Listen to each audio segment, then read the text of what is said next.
Okay, let's move on to puberty now. I know that's a big one. I have daughters 16, 14, and 12, so we're in the thick of it. At what time, can you give us a little range of like when puberty starts? What are some of the signs? And then we'll dive into some of the more like problematic areas of it for girls. Yeah.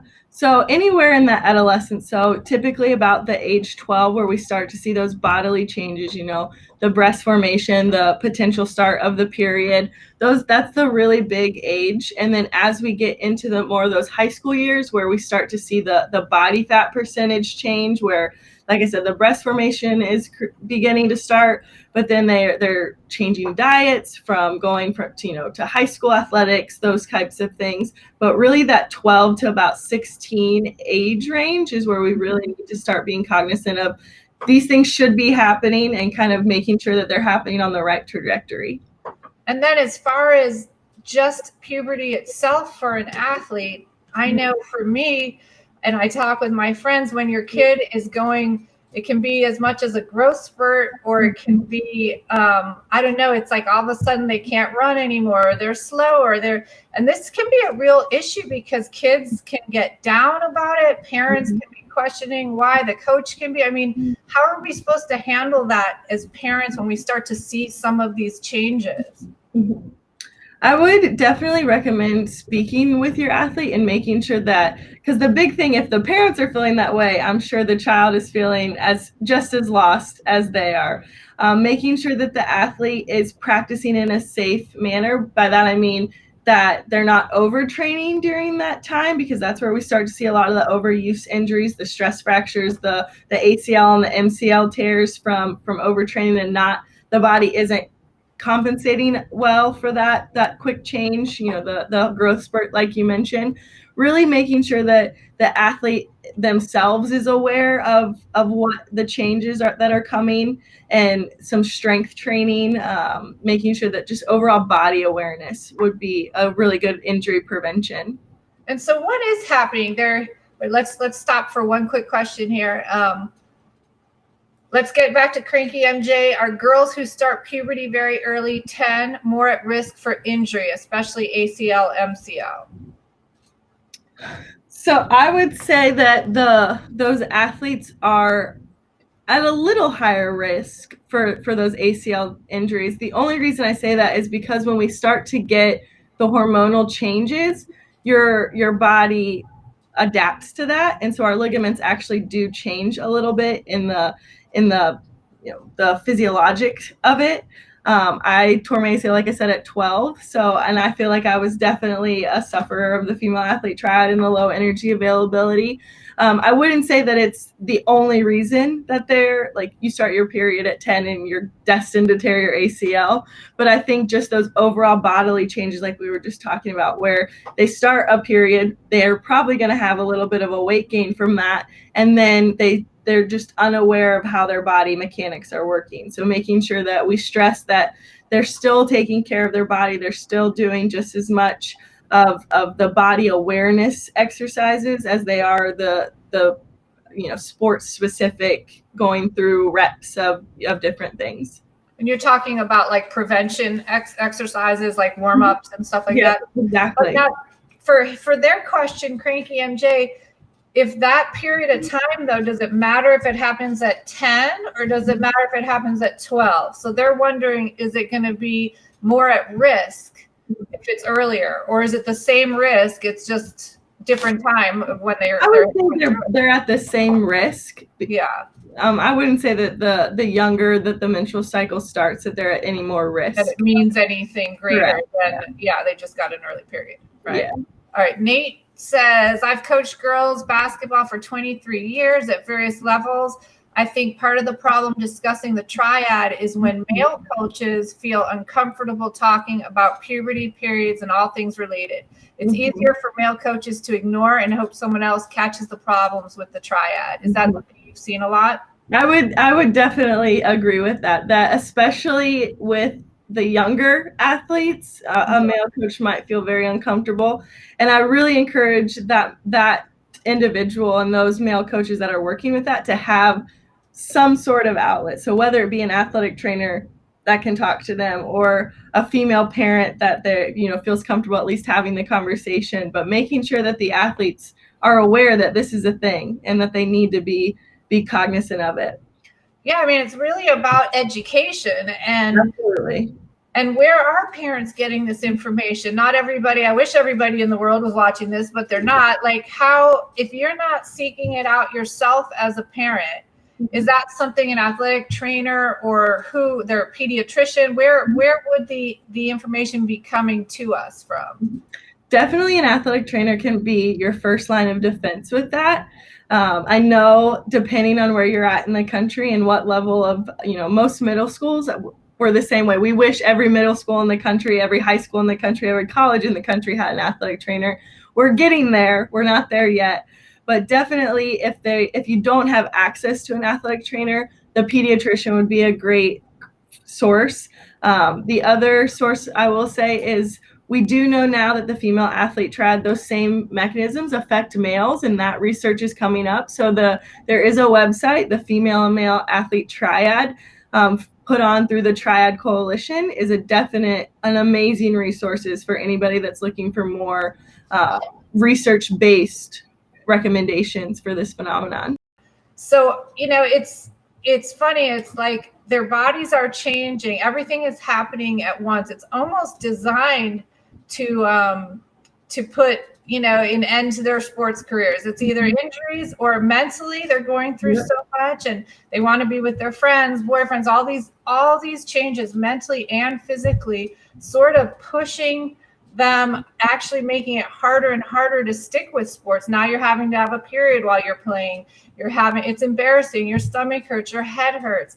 I mean, it has to be one of the most difficult times for an athlete, and especially a female athlete. And then you throw in, I have a water polo player or a swimmer, and you're trying to deal with it in that way. What about the mental aspect of it for parents? And is there anything, is there a resource, or do you have any suggestions for parents who are trying to handle all the, no, I don't want to go to practice now, or the breakdowns and all the stuff, the fun stuff that comes with a period that's on the mental side of it? I would definitely suggest, so I'm not a parent yet, so I will preface that, but I will say just making sure that the parents themselves understand the ramifications. So I know it can be a little scary sometimes, like you said, they're cranky teenagers a lot of the times. They don't want to do this, and sometimes it's easier just to kind of ignore the problem, like we were just saying that with the male coaches, but making sure that the end goal is what's in mind. So making sure that the athletes are aware that it's going to get better if we take that approach, and making sure that the parents are educated themselves. And from that, I would say the athletic trainer is going to be your greatest resource as well. Making sure, because we have those conversations all the time with the athletes. We see them on their best days and their worst days.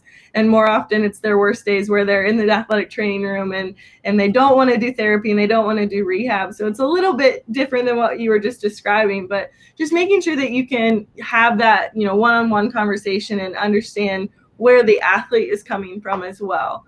And just making sure that they feel heard. I think that's the biggest thing with our athletes, where they get in that mindset where they feel everything's against them, and in just making sure that they feel heard and feel that their feelings are being, reciprocated.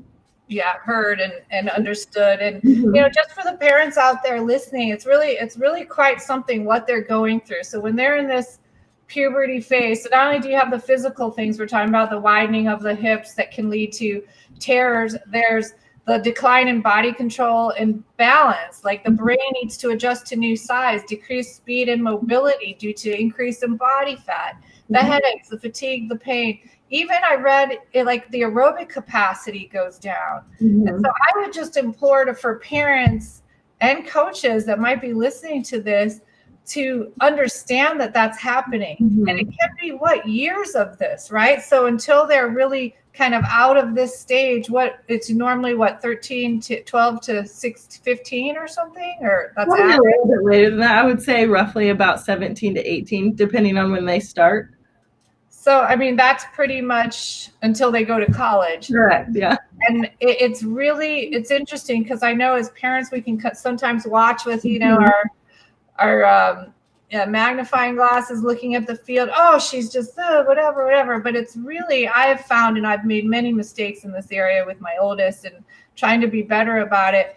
There's nothing better than to be there for them in a positive way at this point. They're not trying to be clumsy. They're not trying to be slow. We have to remember all these changes they're going through. It's pretty amazing. It's pretty incredible. They're even out there competing. When you really think about it. And not to just assume, okay, oh, this isn't going to be her sport. These phases where they kind of go through growth and have to readjust can last a long time, right? Until they kind of catch up, and then they're good for a while, and then it happens again. How long will those stretches usually last? I would say roughly, 6 to so years. I would talking about like one growth spurt. Let's say your daughter grows and her body is just kind of uncoordinated and whatever. How long does it take your brain to catch up to that? Oh, I think that would be very dependent on the person. Yeah. Roughly, I would say definitely, cognitively, probably a couple months or so. And then if you think about the time you get caught up with yourself, you have another growth spurt. Yeah, it's about to it's just a non-stop cycle. Yeah. All right, we have another question here. Cranky MJ, when is the best time to start weight training? Obviously light. Her daughter or his daughter, I'm not sure, plays lacrosse, runs cross country, already in puberty, with little body fat and already good organic muscle, especially in legs. Is that a good time? Do you think that kid should start, or that little girl could start training with weights? I would say, I think depending on the sport, so with the cross country, definitely that would, her age range and the amount of training she's probably doing for cross country, and then you add in lacrosse, which also has a large amount of running, I would definitely, this female athlete tried, and specifically the low energy availability, that is like perfect storm of athlete right there. So a little bit different than what your question is, but I think it would be definitely okay to start weight training the light. The big thing with her is making sure that you're doing full body. So she's obviously getting a ton of lower body concentration in both her sports. So making sure that you're working all muscle groups and really training full body versus just focusing on her lower legs or the muscle that she's using a ton. And now we have a comment from Anna. She says it's important to give our youth athletes the verbiage and trust they need to talk openly about what's going on with their bodies. Absolutely. I've been in the last probably 6 months or so, like I mentioned, I've been working with the competitive cheerleaders, which our age range is anywhere from 12 to 18 is who we're targeting, and really going about it and not talking all the scientific findings and really breaking it down for them into a digestible kind of talk where we really just come at it from a focus of your body needs a specific amount of energy to just live, and then it needs excess energy to do all of these athletic ventures that you're trying to put it through, 2 to 3 hours of practice where you're constantly changing body systems and going from aerobic to anaerobic, and all of the things that they do athletically these days is amazing, but making sure that they understand that you have to eat and you have to fuel properly. That's the easiest way. Sometimes I think in our culture, just the nature of the beast, that we're so focused on that aesthetic appeal of the certain body type is ideal, and kids these days will do anything to have an advantage, and so they kind of get it mixed up in their head where they think if I'm thinner and I'm smaller and I'm not having a period and I don't have to worry about all the things we were just talking about, then that's going to give me a leg up on my competition. But really, it's physiologically, it's almost the opposite, where they're working against themselves for so long that they're putting themselves at risk for really significant short-term injuries and short-term sicknesses, but even those long-term consequences that if an athlete is suffering from the female athlete triad, they can have really long-term, not like we said, the infertility, but also the osteoporosis. This age group we're talking about, this is their bone building years up until about 21 to 25, depending on where their growth plates close. This is really their prominent time to start making sure that they have lifelong health in their bones specifically. And if we kind of shut that door in this 12 to 18 range, you don't ever get it back. And that's what the scary thing is. And I think that's a good point. And before we move to our last thing we're going to talk about is that this is not, even when we started talking before we were going to do this interview, I was like, even in my mind, it was like, well, isn't this sort of more for like older girls that are the big stories we've read about are college athletes a lot of the time. But this could have been going on for a long time. So you have to really start thinking about this, as you said, at what, 11 and 12 and in that range. I mean, it's something to start keeping your eye out and talking to them about really early on. Especially, and like you were mentioning with your own daughters that are athletes, and the example that one of the questions came up where we have these athletes that are multi-sport athletes. They need even more energy. So stressing that if you think just a one sport athlete that you're practicing 1 or 2 times a week, they need excess energy, but you add overlap in sports, it's just making that very clear to them that, putting it into numbers, where if you need 1,200 calories just to live on a daily basis and you're burning 1,500 calories through athletics, you're already at a deficit. You need to fuel yourself. No, for sure. We just did a post about the simultaneous athlete. It's really like the multi-sport is giving way to the simultaneous sport athlete. And I have a daughter that's doing that a lot too. They want to do more than one sport, and there really aren't seasons anymore. And so they're literally going all day at school to one practice, to another practice. I mean, it's just nonstop. So it's definitely these days, even more prevalent and more important to be keeping an eye out for these issues and making sure they're fueled. The last thing we're going to talk about, self-care, which has become this amazing buzzword. And I love it because it's good for girls, well, everybody, but we're talking specifically about girls, to really start thinking about self-care. And at my daughter's soccer club, they had someone in and talk a little bit about this, and she kept referring to a glass being half, where's your glass? How full is your glass? So the kids could really wrap their heads around it.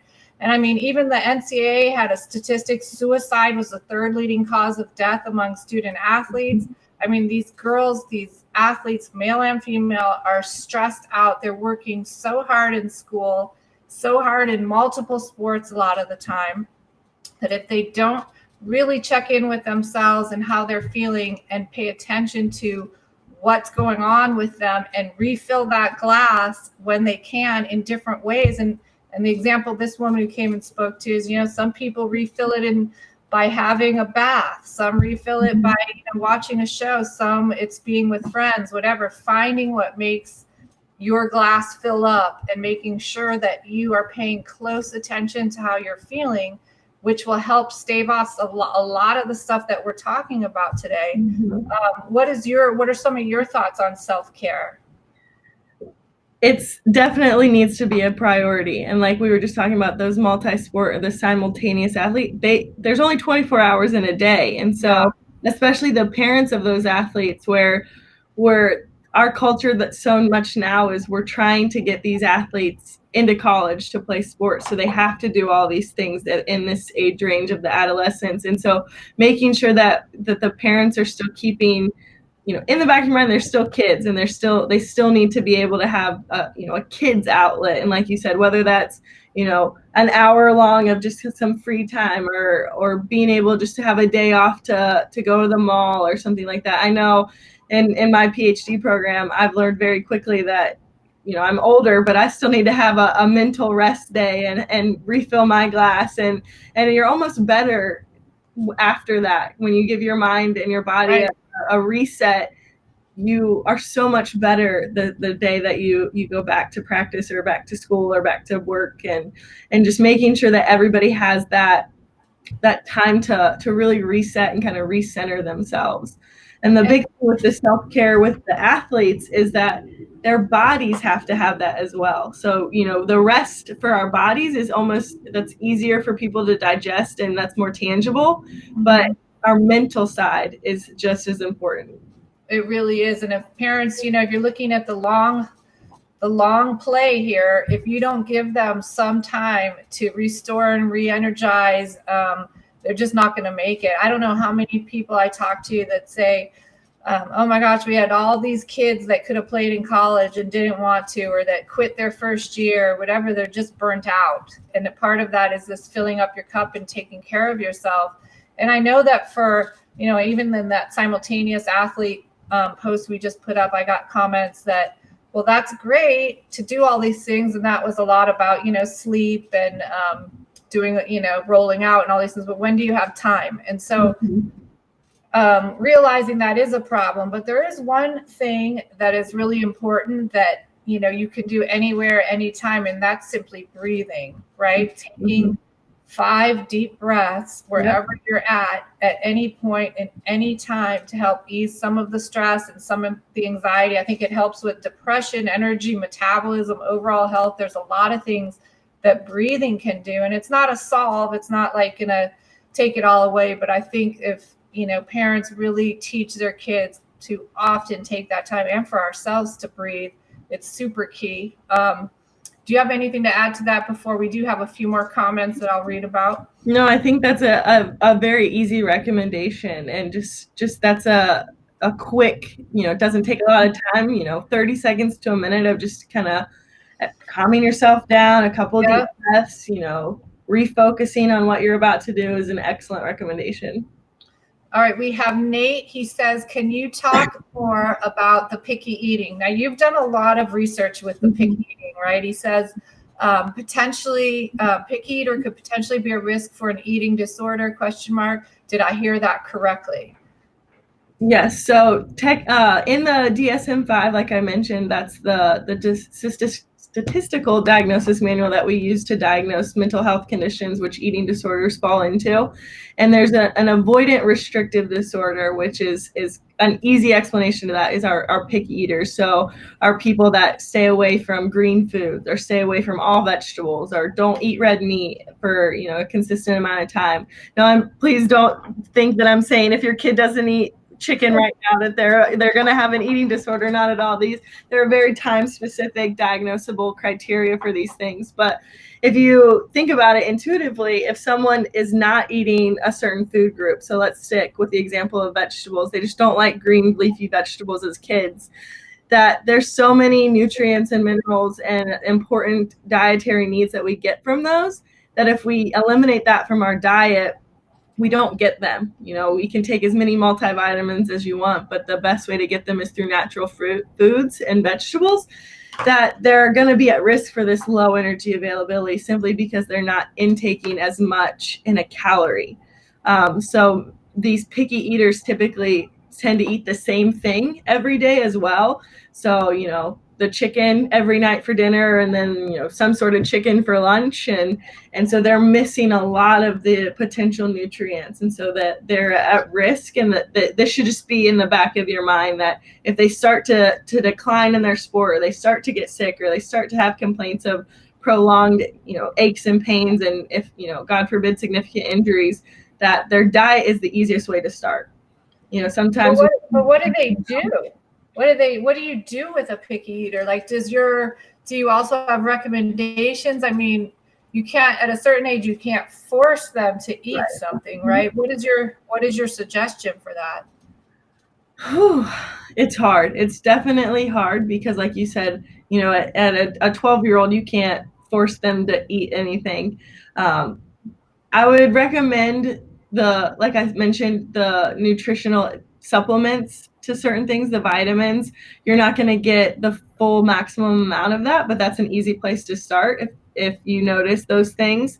And then, just depending on their age, explaining to them, the health benefits of those. And it doesn't need to be all or nothing. So if they don't like a certain vegetable, you don't have to beat a dead horse, but let's try a different green vegetable and just try a little bit at a time and see what they like and what they dislike. And sometimes kids don't like it, but they've never tried it. So really starting that conversation of why don't you like it? Is it you really don't like the taste? You don't like the consistency? Is it somebody told you wouldn't like it? A lot of times the kids get to be 15 and they say, oh, I don't like peas, but they've never even had peas.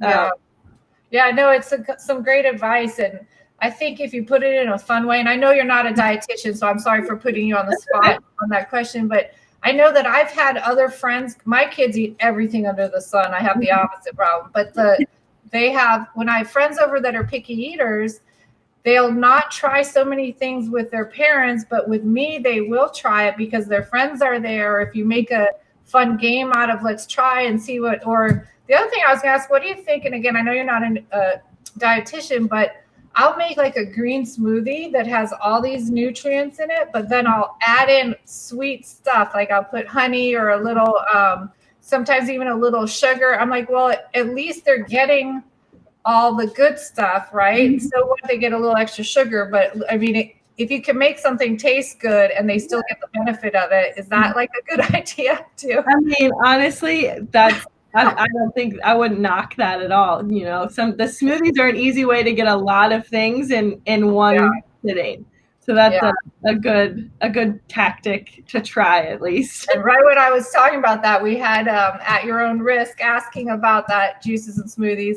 And really quick before we wrap up, Nate says, thank you for providing this opportunity to listen, learn, and interact. And Matt says, breathe. Love this page. Thank you for this. Thank you guys for listening. Thank you for your questions and your comments. We so appreciate it. I also want to let everybody know tomorrow morning we are going to be launching our Instagram giveaway with our partners NATA and at yourownrisk.org. You can win $1,000 for you and $2,000 for your team, school, or organization. It's super easy. I'm going to put it on the I Love to Watch You Play Instagram tomorrow morning. It's going to run all week. All you have to do, it's going to be a random drawing. The only thing you're going to have to like share and follow, all the instructions will be on the thing, and give a little love to an athletic trainer because it is National Athletic Training Month. So Allie, thank you so much for joining us. I hope everybody learned something today. I know I did. I really appreciate your time and all your knowledge and expertise. And maybe we'll have you back again talking about something else one of these days soon. Thank you for the opportunity. I really appreciate it. Thanks, Allie. All right. Bye-bye.